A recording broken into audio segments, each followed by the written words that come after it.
Once upon a time, in a quaint village nestled between rolling hills and dense, whispering forests, there lived a young girl named Ellara. The village of Thistlebrook was small enough that everyone knew the color of everyone else's door and the smell of every kitchen at supper time. Chimneys puffed gentle curls of smoke into the morning air, and the cobblestone lanes shone silver after every rain. It was a place where time seemed to stretch and yawn like a contented cat in the sun.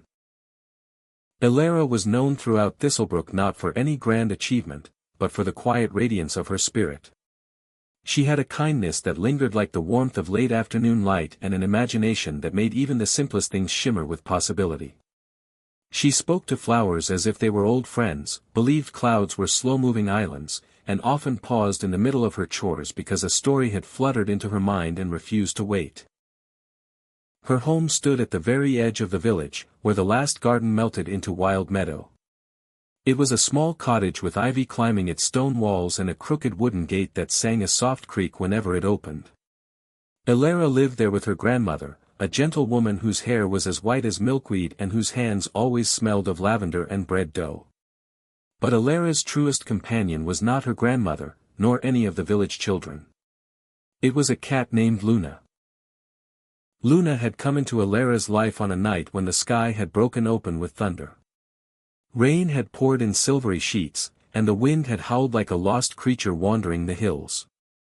Ellara had been sent to close the garden gate when she heard a faint, desperate sound beneath the old willow tree. There, trembling in the mud and soaked to the bone, was a tiny black kitten. Ellara had scooped her up without hesitation, wrapping her in her apron and whispering soft reassurances. The kitten's fur was as dark as midnight, except for a single white marking on her chest shaped like a perfect crescent moon. When she finally opened her eyes, Ellara gasped. One eye was emerald green.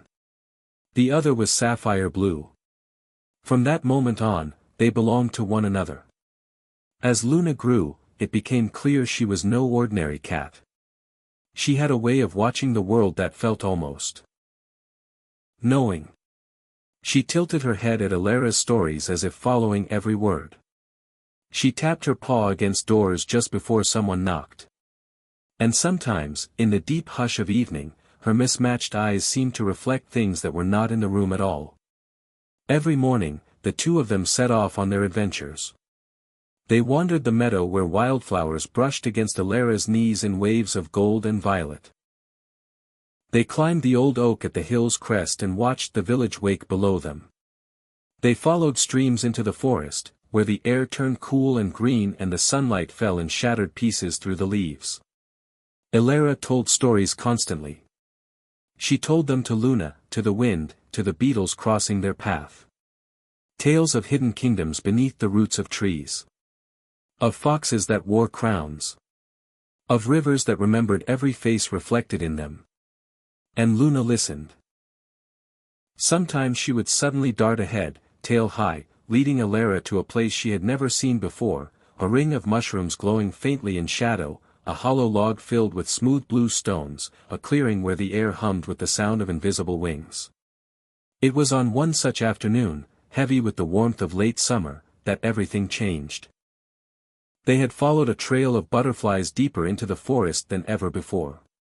The air was thick with the scent of pine and sun-warmed moss. Elara's dress snagged on tall grasses that swayed like a green sea, and Luna's black fur flashed between them like a living shadow. Then Ellara saw it. A path. Narrow and winding, almost hidden, as though it had been waiting for someone to notice it. "I don't remember this," she murmured. Luna turned back and looked at her, her blue and green eyes bright. That was answer enough.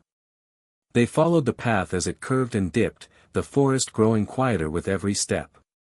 The birds fell silent. Even the wind seemed to hold its breath. The path opened into a glen.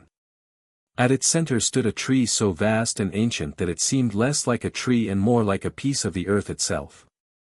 Its trunk was wide and deeply grooved, its bark silvered with age.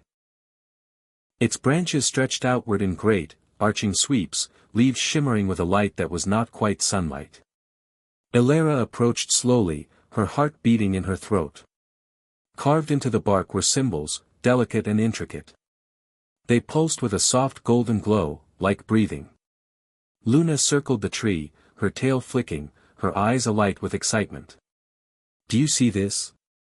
Ellara whispered. Luna gave a soft, insistent meow. Ellara reached out.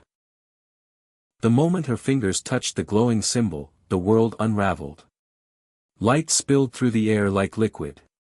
The ground beneath her feet shifted, blossoming into a carpet of luminous flowers. The tree's branches lifted and spread into a sky filled with drifting lantern-like stars. The forest had become something more. Fairies shimmered past in streaks of color. A stag with antlers made of crystal stepped from the shadows. Birds with feathers like molten gold circled overhead. Ellara stood frozen, her breath caught between fear and wonder. "Welcome, keeper of stories." The voice was music. She turned and saw the forest guardian. They were tall and graceful, their robes woven from leaves and sunlight. Their hair flowed like moss in a stream, and their eyes held the depth of centuries. "You have found the hidden path," the guardian said. "You have listened to the language of the world. You have imagined what others have forgotten to see." Ellara clutched Luna close. "I don't understand." The guardian smiled. "You will." And so began their days in the realm between realms. Ellara listened to stories told by rivers and stones. She learned the names of winds and the histories of stars. She wrote everything down in a book the guardian gave her, its pages made of something softer than paper and brighter than pearl. Luna never left her side. Sometimes Luna would vanish into the undergrowth and return with creatures who wished to speak. Sometimes she sat beside Ellara as if standing watch. "You are not only the keeper," the guardian told Ellara one twilight. "You are the bridge. The one who carries memory where it is needed." "But I'm just a girl," Ellara said. The guardian touched her forehead. "You are a girl who listens. That is rarer than magic." Seasons seem to pass in heartbeats and in eternities. Yet one morning, Ellara woke with a tug in her chest. "My grandmother," she said. The guardian nodded. "It is time to return. But the path will always open for you." When Ellara and Luna stepped back into the glen, the light of the ordinary world felt different, softer, richer. Thistlebrook welcomed them home as if they had never been gone. But Ellara had changed. She began to tell stories in the village square. Not just for children, but for everyone. Farmers paused with muddy boots. Bakers leaned from their windows. Even the blacksmith stopped his hammer mid-strike. Her stories carried the hush of ancient trees, the shimmer of fairy wings, the steady patience of mountains. And as she spoke, something subtle and beautiful happened. The village listened. Truly listened. People began to remember their own small wonders. The way frost patterned their windows. The song of the well bucket. The shape of constellations above their roofs. Luna was always there, curled at Elara's feet, her crescent moon patch glowing faintly in firelight. Years passed, but the glen never closed to them. Whenever the world grew heavy, Ellara and Luna walked the hidden path. And when Ellara grew older, and her hair began to carry threads of silver like her grandmother's, children gathered at her door to hear the stories. "Are they true?" they would ask.